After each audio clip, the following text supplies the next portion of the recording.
evening. How you guys doing? Good? Good. Very nice to be here in Washington, DC. I pulled in day before yesterday, and I pretty much been driving around ever since, lost. So, mostly because nobody told me that the Beltway was a fucking circle!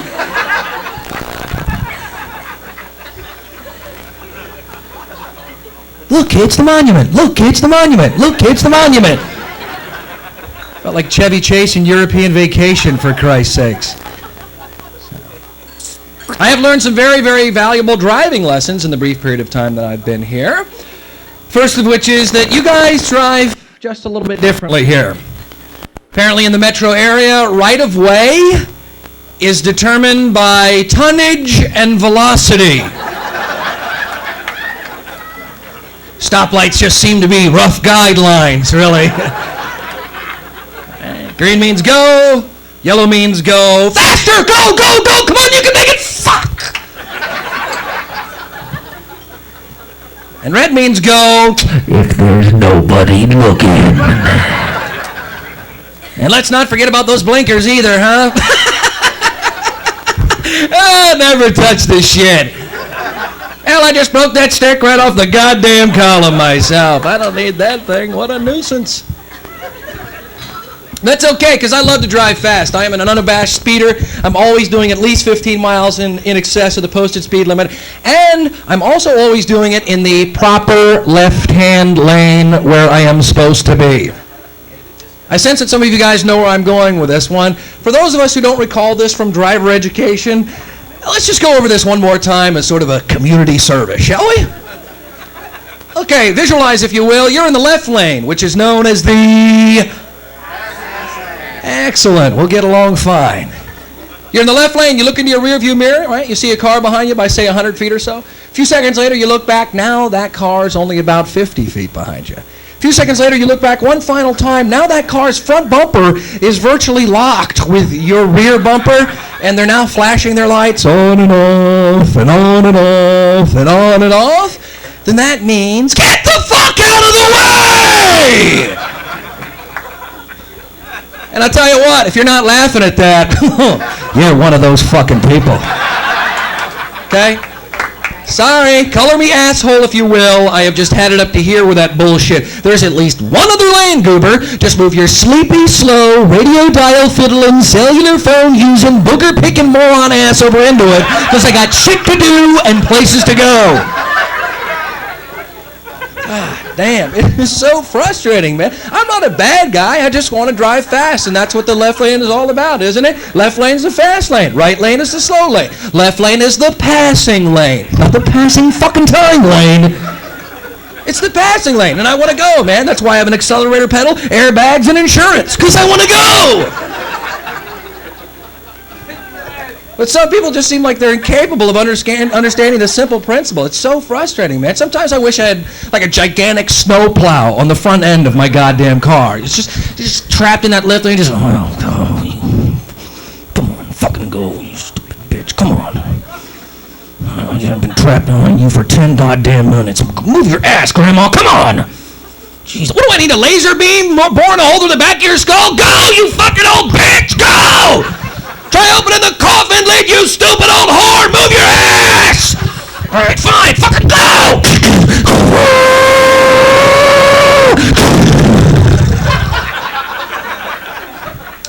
But that's just me, so. I'm sorry, I wasn't entirely truthful there. I don't have insurance. Not anymore. Oh, man. Tell you what, comedy is very, very therapeutic for me. It's really good, very cathartic, and I get to get a lot of things off my chest that bother me. Like a recent acquisition in my life is just driving me crazy now. You guys want to know why I'm mad? Why? Thank you very much. I'll tell you why. Because I just got a computer. That's why. You know, folks, there's a really good and deliberate reason that they don't build those things with fucking necks.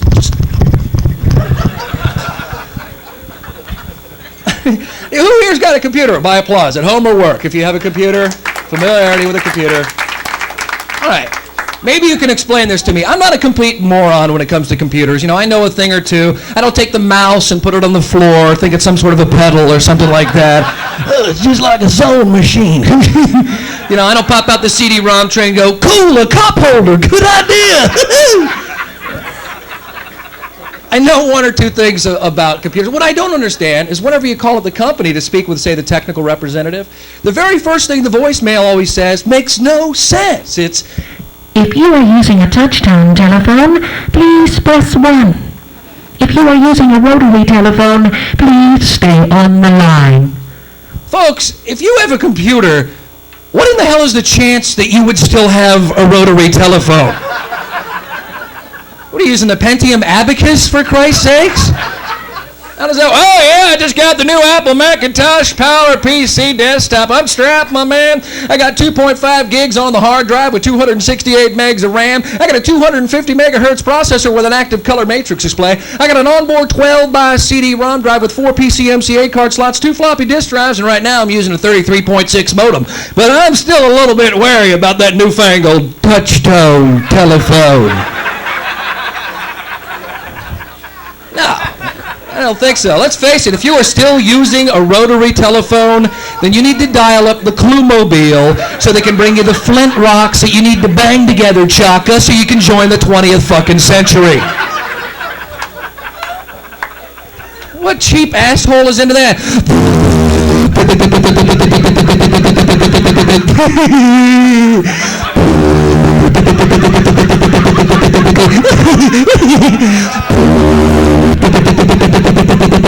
Ooh, almost halfway there.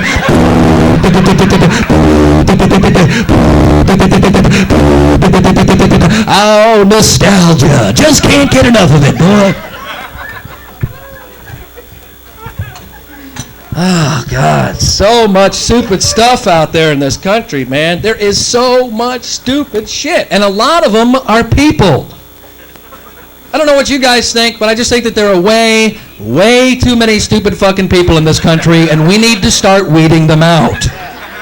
Okay? It is time, I'm telling you, it's time to bring back some social Darwinism, baby. It is time to make Jack Kevorkian Surgeon General and start setting up euthanasia booths around the country.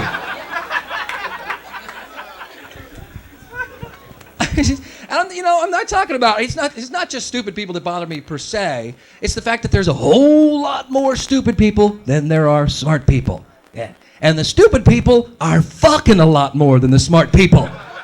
And they're making a lot more stupid fucking people. That should terrify you, man. I'm not talking about, like mentally handicapped people who can't help it. I'm talking about people who can help it and don't care. Just obstinately ignorant, bone stupid, dumber than a bag of hammers, the kind of person who actually, graduates from school and goes, whoo, I don't ever have to read another book again. That kind of person who thinks that the Ottoman Empire is a discount furniture outlet. And the kind of person who turns 35 and still has their high school graduation tassel hanging from the rear view mirror of their 83 primer-colored Firebird with Glory Days pumping out the ass end of it. Well, you guys got awful quiet on that one. Big carpool in the 83 Firebird tonight, was there? Oh, man. I've been having a good time in town this week. I've been blowing off steam, and I made a little extra cash by going by the sperm donor clinic here in town, making a few deposits. Did that yesterday. Did you guys know you have a sperm donor clinic here in town? Gentlemen? Do you know that? Where's it at? What's that? Where's it at? Oh, God, where is it at? It's over on... It's up in Northwest. I don't remember the exact address. It's called an infertility cryobank. They will pay you good money to donate your sperm, guys. They will pay you as much as $60 a load. Well, load, shot, dollop. I don't know the exact technical term, really. But I guess, you can go as many, listen to this, you can go as many as 3 times in 1 week. I worked it out mathematically. I could put myself into a whole nother tax bracket single-handedly. One arm tied behind my back. Man, we're looking at an extra 10 G's a year right here from Senor Wences, baby. Yeah, smoke that Havana, little buddy. What do you think of that? It's all right.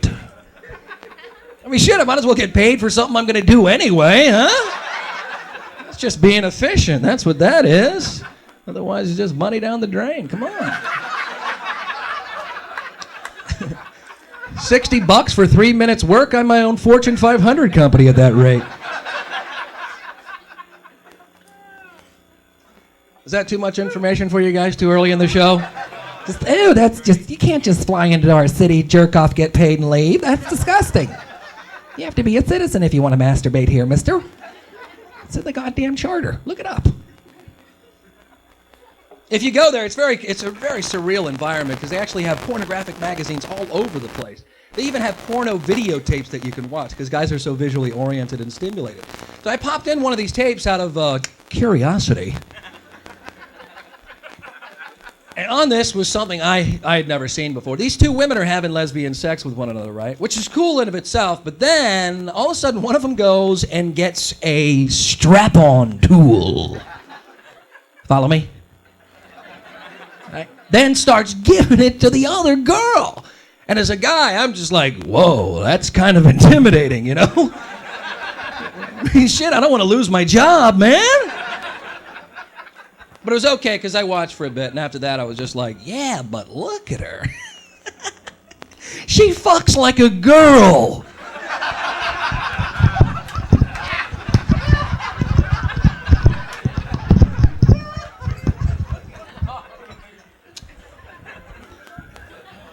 Nothing to worry about, fellas.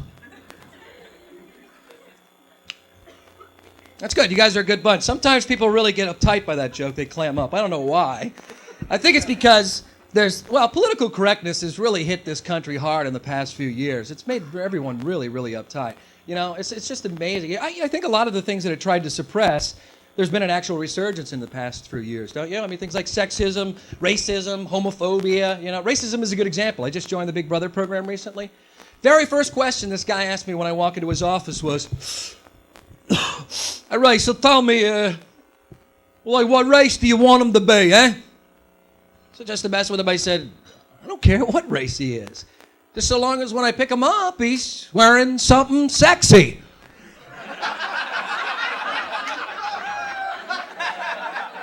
Well, I don't care if he's black, white, yellow, red. If he's in hot pants, call me Big Daddy.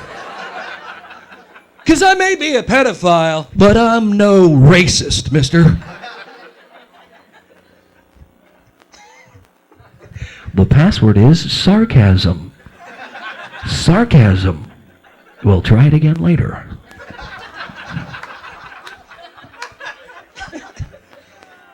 You guys are like, that makes me very uncomfortable. I'll tell you what, folks, if you didn't like that, you are really going to hate the rest of this shit, so strap in tight. This is going to be a bumpy fucking ride for the next 15 minutes or so. That's the thing, I'm very laid back in my personal philosophy. I don't care what the color of your skin is. I don't care what your sexual orientation is. I don't care what your gender is. That's your business and none of mine, really, you know? But like racism, some of the places I go in this country, it's amazing how backwards they still are. I was in Wichita, Kansas not too long ago. Man, I never wish I had my ruby red slippers with me so bad in my entire life. There's no place like this shithole. There's no, and I was talking about racism on stage, and I'm sure you can imagine how well that was going. Get 'em!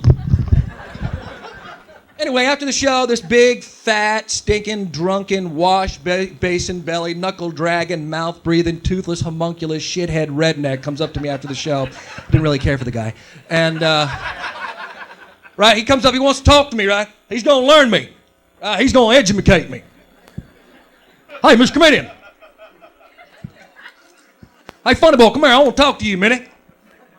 As I heard you talking about racism before, I'm gonna tell you a thing or two right now. It just happens to be a known fact that blacks is inherently lazy. It's like, yeah, I guess that's why whites needed them as slaves for the first 350 fucking years, huh? Let's see, Jebediah, who's the laziest son of a bitch we can find to do all of our goddamn work for us, huh? Now, Doc, come on, you can't tell me if you see, you talking white boy to white boy now, right? You see a black man, he's driving a BMW. You don't think he's a drug dealer? Well, yeah, but that's because I drive an 85 Ford Escort. I think any motherfucker with a nicer car than me is a drug dealer, man. That's not a race thing, that's just a low self-esteem problem. I can think of one interesting difference between blacks and whites. For example, when blacks live in a really shitty old rundown part of the neighborhood, they call it the ghetto or the hood, right? When whites live in a really shitty old rundown part of the neighborhood, they call it the historic district. Come on.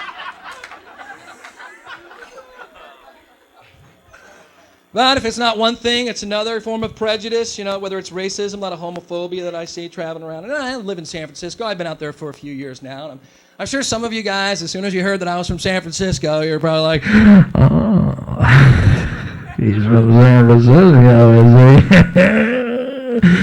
Oh, look at him, he's got earrings in both his ears. I'll bet you he's a big faggot. He's a big queer. He's a big fairy. He's a big butt pirate. He's a big golden cowboy. He's a big trouser pilot. He's a big sausage smoker. He's a big butthole surfer. He's a big fuck smacker. He's a big, right? Well, I'm sorry to disappoint you folks. I will confess to you all. I will come out of the closet and tell you right here and now that I am a flaming heterosexual male. I love women to death. As a matter of fact, I've been with over 200 women in my lifetime. Only sucked 2 dicks. Hey, the way I run the numbers, I'm still at least 99% macho man. Ready? Only 1% sugar britches. But we all gotta pay the rent sometime, so just you back off. Besides, those transvestites can fool you. Wasn't even all the second one either. It was just a little down the side.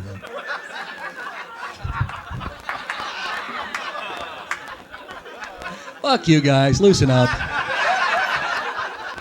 Ooh, I can't wait to tell that one tomorrow. I think actually the political correctness has made it really difficult, like just for something as simple as dating.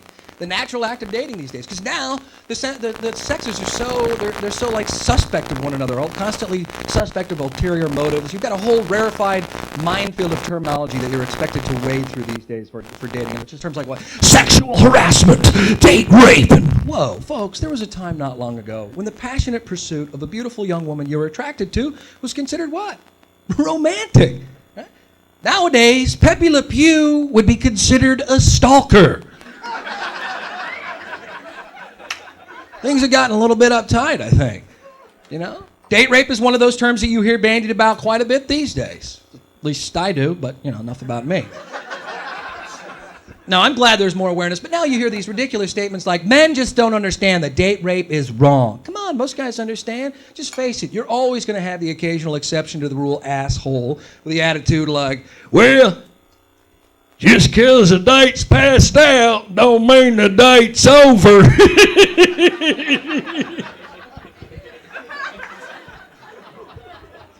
But you guys know that historically, sexually speaking, men have always been expected to be the aggressor or the initiator, right?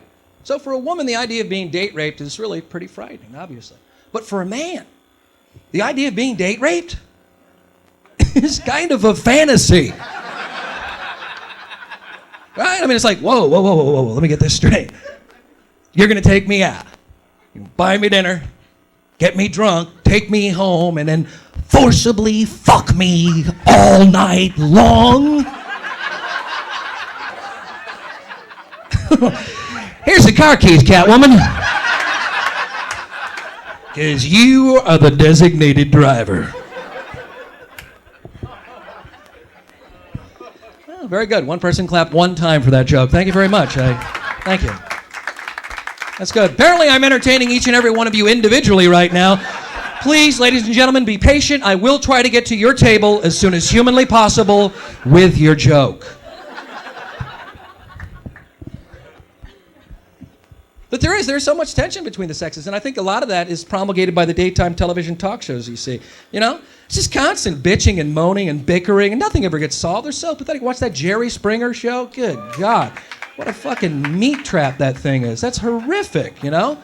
I mean, it's just constant, you don't understand. I gotta get up all I'm slinging my tits over that hot stove and working all day trying to take care of them babies, and then they come home and you don't understand, Oprah. I gotta get up and crack a dawn, work my ass off all goddamn day long, and come home to her fat ass and them two little bastards, and I go, whoa. Just take it back into the trailer, you fucking losers. My God, how come the radon leak is never underneath their double wide?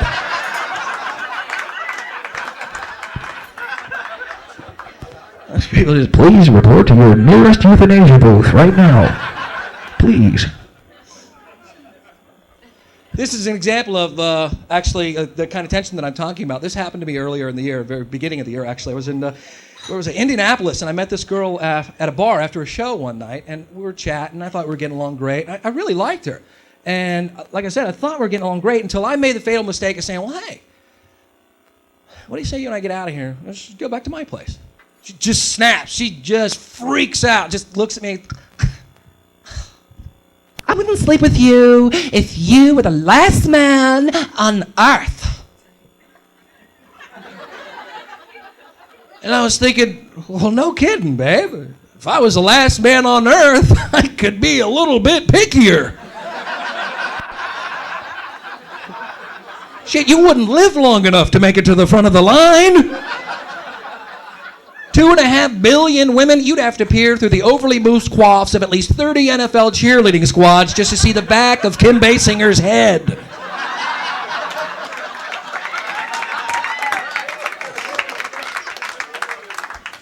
See, all the guys like, oh, that's a good goddamn line right there. Hello, that is a keeper.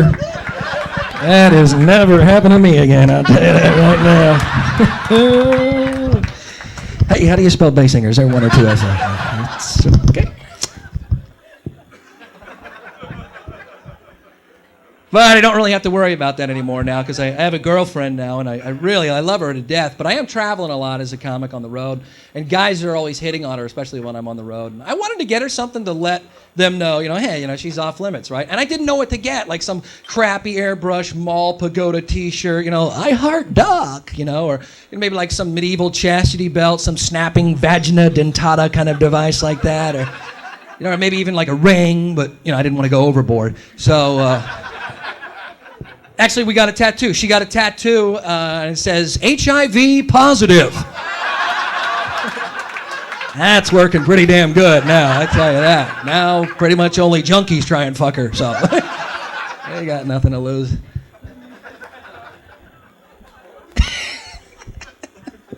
Well, I can't understand you guys. You get so uptight on some of the earlier stuff, and I get to the darker shit, you're like, yeah, bring it on, comedy boy. Hey, you know what the Washington Monument needs? Veins. What? He is the father of our country. It's not like a big ball sitting there, is it? It's right there. I think on 4th of July, all the fireworks ought to shoot right out of the tip of that thing. Who's the father of your country? There you go, Martha. Come on, Martha.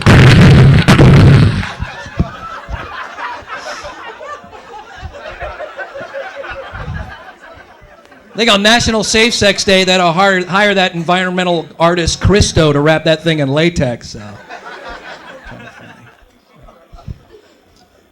I'm going to have to get out of here shortly. I'll tell you one other thing. I really want to tell you guys about this because I got to go. I went to the Holocaust Museum yesterday. Holocaust Museum. Have you guys been there? By applause, anybody been there? Have you? It's actually, it's an amazing exhibit, isn't it? It's incredibly powerful. It's interactive. You go in, there's a particular person you kind of get hooked up with, and you don't know whether they're going to make it through the whole thing, whether they're going to live or die. I came out of that thing, I was just tears were rolling down my face, and I was just like, my God, that should never, ever happen again. And then I look up, and I see the Holocaust Museum gift shop. Sorry, that's wrong.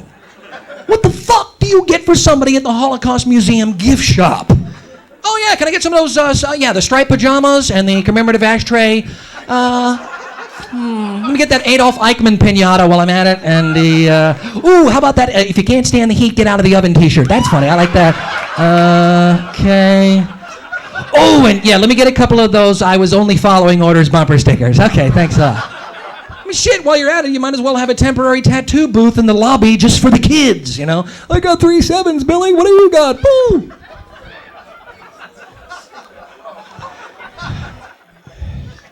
Shut up, you liked it.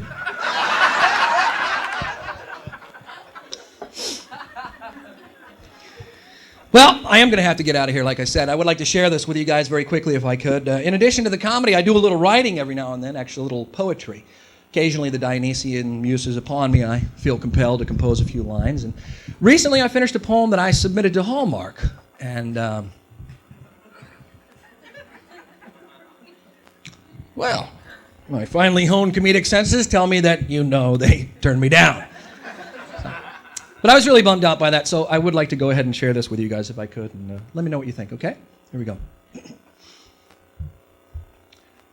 When the road you chose gets rocky, and the way leads all uphill, and even good friends desert you, as they sometimes will.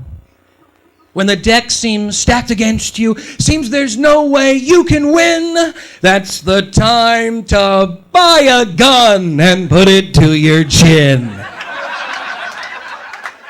When problems loom too large and they're only getting bigger, suck the barrel, baby, and pull the fucking trigger.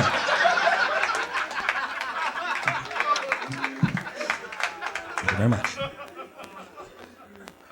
So anyway, they did turn me down, and so I said the hell with it, and I went out and I started my own greeting card line, and I also started my own little greeting card company, which is now called Hellmark. So if you guys would like to get some cards after the show, I brought 3 different cards in my line with me this evening right here. This is my favorite new card right here. Take a look at this. This is a great card. I know you guys will like this. Look real closely if you could right there. See the image right there on the front of Jesus? See that right there? The front, it says, remember, Jesus loves you. Right? And the inside, it says, but the rest of us think you're an asshole. Isn't that nice? Isn't that sweet? Yeah. So hopefully with the Lord's help, that card will sell well. This is another one of my favorite cards right here. Take a look at that. See that? That is my specially designed stress relief card. Yeah, right there. Directions say to insert your thumb through the hole from the back of the card, like so. Then you go ahead and open up and read and sign. And you do that, you read right there, and it says, just thought it might be nice to get it out of your ass for a while.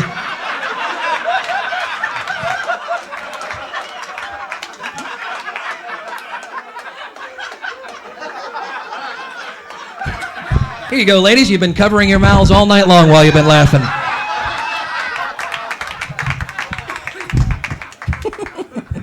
He's just a little prick, isn't he?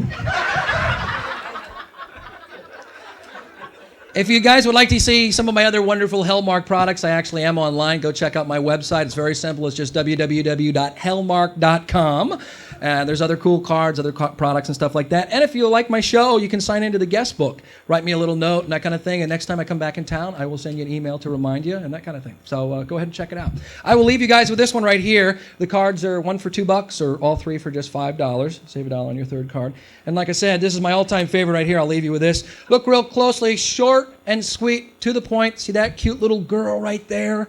She's riding her rocking horse right there. See that? Yeah.